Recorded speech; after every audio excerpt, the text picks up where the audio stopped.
Olga Flores Caballero, soy la alumna de la Facultad de Psicología. Hoy represento al grupo del curso de Psicología de la Motivación y la Emoción. Vamos a hablar hoy día sobre el conformismo social y el experimento de Solomon Asch. El conformismo social lo vamos a definir como el nivel en el que un grupo o individuo puede alterar su opinión o su comportamiento para adaptarse y encajar con otro individuo o grupos. Asimismo, muchas de estas normas actúan de forma implícita, guiando la interacción y el comportamiento de los miembros que lo componen. Se ha visto que dicha adhesión se desarrolla a través de una presión física o simbólica. Por otro lado, la resistencia puede ocasionar en algunas situaciones el rechazo social y el aislamiento, o el temor a que dicho rechazo pueda producirse. Se han descrito diferentes tipos de conformismo.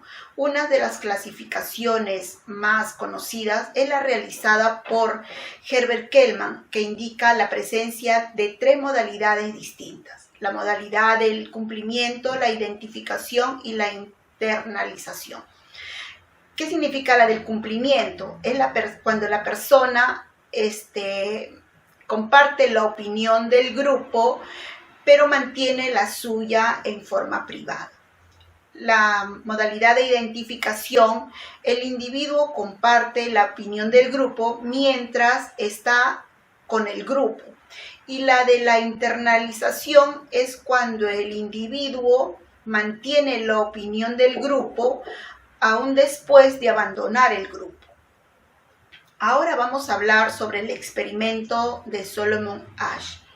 Solomon Asch es un psicólogo nacido en Polonia en el año 1907. Posteriormente migra a los Estados Unidos, donde desarrolla su carrera de psicología y sus estudios.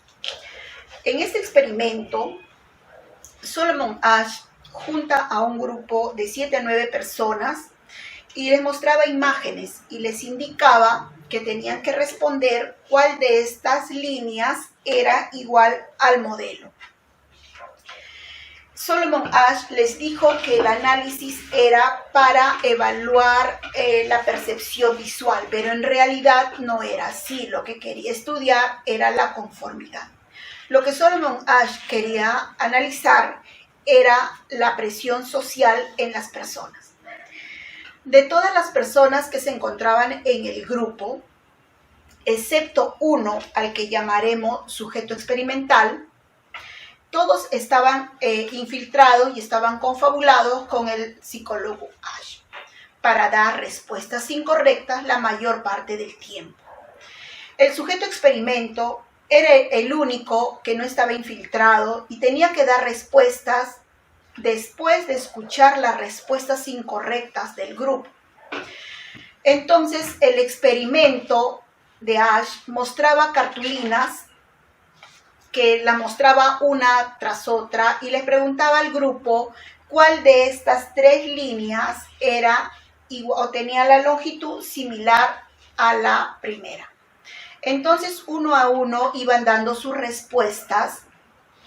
Las primeras imágenes daban las respuestas correctas, que además eran muy obvias. Posteriormente, iban dando sus respuestas con toda seguridad, respuestas equivocadas o erróneas.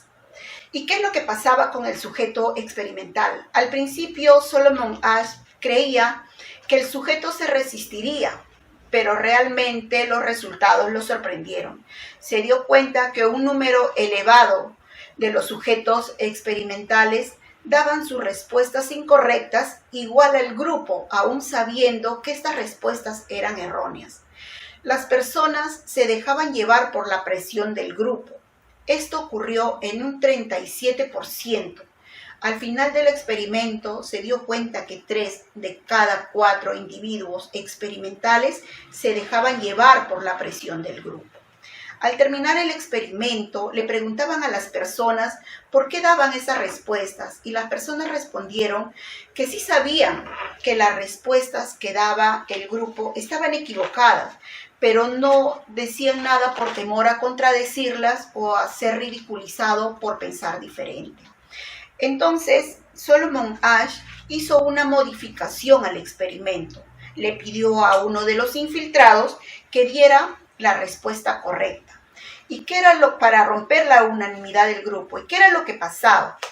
Entonces, el individuo experimental era como si le dieran permiso a discrepar. El individuo experimental comenzó a decir la respuesta que creía correcto y al final se daba cuenta que la conformidad iba bajando. Y lo más curioso era que el participante infiltrado daba unas respuestas incluso más erróneas que el grupo. Y con esto se veía que la conformidad iba bajando aún más. ¿Qué quería decir esto? Quiere decir que es más fácil resistirse a la presión del grupo cuando hay otra persona discrepando, aunque no piense igual al individuo experimental. Finalmente, acabaremos con unas palabras que dijo el propio Solomon Asch en 1955. En sus propias palabras, Solomon Asch dijo: el hecho de que personas jóvenes, inteligentes y bien intencionadas estén dispuestas a llamar blanco al negro es una situación preocupante. Nos hace dudar sobre nuestro sistema educativo y los valores que guían nuestro comportamiento. Es todo lo que tengo que exponer sobre este tema. Muchas gracias.